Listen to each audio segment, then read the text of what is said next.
আজকে আমি আপনাদের সঙ্গে এমন একটা রান্না শেয়ার করব, যদি আপনারা চান তাহলে 10 মিনিটের মধ্যে সেটা রান্না করে খেয়ে তারপরে ঘুমাতে যেতে পারবেন। হ্যালো ভিউয়ার্স, আসসালামু আলাইকুম।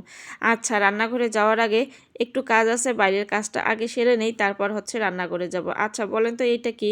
আপনারাও কি আমার ছোট ছেলের মতো বলবেন যে মা এটা আম? আপনারা বলেন তো এটা কি জিনিস? আমার ছোট ছেলে কিন্তু এটার নাম দিয়েছে আম। আচ্ছা, আপনারা ভাবতে ভাবতেই আমি আজকে বলেই ফেলি, এটা আম না, এটা হচ্ছে আমরা। আমার ছোট ছেলে বলতেছিল, মা অনেক দিন পর আম নিয়ে আসছো। আমি কই যে না রে বাবা, এটা আম না, আমরা। তবে ও যখন খাচ্ছিল তখনও বলতেছিল যে এটা আম। আচ্ছা, আমি বলেছিলাম তুমি এটা আম তো? আচ্ছা, ও যেটাই মানে বলতেছিল সেটাই ঠিক আছে, যে ছোট মানুষ, ও আমের মতো করে খাচ্ছিল এটা। আসলে আমরা কিনতে গিয়েছিলাম আচার দেওয়ার জন্য, কিন্তু সেখানে গিয়ে দেখি একটাও কাঁচা আমরা পাইনি। সবাই বলতেছে যে আপা এখন কাঁচা আমরা বাজারে খুব একটা বেশি আসে না, আর হচ্ছে যেটা আসে সেটা হচ্ছে খুব যে একটা কাঁচা পাবেন সেটাও না। তো আমি চিন্তা করলাম আমি তো আচার দিলাম, এর আগে হচ্ছে প্রায় 10 কেজি আমরা নিয়ে এসেছিলাম, নিয়ে এসে আমরা আচার দিয়েছি, সেই আচার অলরেডি আমার ঘরে শেষ হয়ে গিয়েছে। তো চিন্তা করলাম সামনে তো সেরকম আর কোনো ফল পাওয়া যাবে না, তো এটাই হচ্ছে একটু নিয়ে এসে আচার দিয়ে এটা একটু রেখে দেই।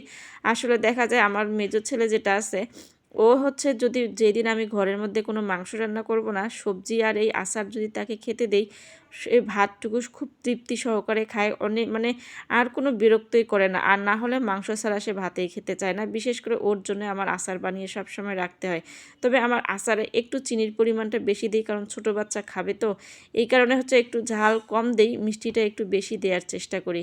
আচ্ছা, সবগুলো মশলা দিয়ে আজকে হচ্ছে রাতের জন্য আমি রেখে দিলাম। এই মানে চিনিতে যতটুকু পানি উঠবে এই আচারে, সেই ততটুকু পানিতেই আচারটা আমার শেষ হয়ে যাবে। আমি যেভাবে আচার করি এভাবে আচার করলে বছরকা বছর আচারটা নষ্ট হয় না, ফ্রিজে রাখারও কোনো দরকার হয় না। আচ্ছা যাই হোক, যে রান্নাটা বললাম 10 মিনিটের মধ্যে রান্নাটা সেরে নেবেন, সেটা হচ্ছে একটা ডিম ভুনা করে নেব। আপনারা চাইলে এভাবেও মানে করে খেতে পারেন। আচ্ছা, ভালো করে তেলটাকে প্রথমে গরম করে নিয়েছিলাম, নেওয়ার পর এখানে পেঁয়াজ দিয়ে ভালো করে একটু বেরেস্তা করে নিয়ে এর সঙ্গে সব ধরনের মশলা আমি এখানে অ্যাড করে দিলাম। এখানে রান্নার মেন হচ্ছে মশলা কষানো। এই মশলা আপনারা ভালো করে প্রথমে কষিয়ে নেবেন, কারণ পরবর্তীতে কষানোর আর কোনো চান্স থাকবে না। আচ্ছা, ভালো করে কষিয়ে তারপর হচ্ছে এখানে আমি একটু পানি দিয়ে দেব। এই পানি দেওয়াই শেষ, আর পরবর্তীতে এই রান্নায় কোনো পানি অ্যাড হবে না। আসলে মানে পরে যদি একটু পানি দিতে যাই, সেই রান্নাটা খেতে একদম বাজে লাগবে। আচ্ছা যাই হোক, পানিটা যখন ফুটে এসেছে তখন একে একে ডিমগুলো ভেঙে ভেঙে আমি দিয়ে দিচ্ছি। আর সবথেকে মজার ব্যাপার, আজকে রান্না করতে গিয়ে যেটা মজা পাইলাম, যে দুইটা মানে 4টা ডিম রান্না করতে গিয়ে আমার 6টা হয়ে গেছে। কেমনে? যে 2টা ডিমের ভিতরে ডাবল ডাবল কুসুম ছিল, সেই আসলে আলাদা করে দেইনি, একসঙ্গেই দিয়ে রান্না করলাম।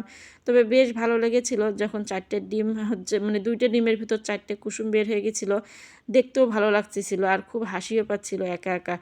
আচ্ছা যাই হোক, এভাবে রান্না করে একদিন খেয়ে দেখবেন কেমন লাগে। আজকের ভিডিও এই পর্যন্ত, সবাই ভালো থাকবেন, সুস্থ থাকবেন, আল্লাহ হাফেজ।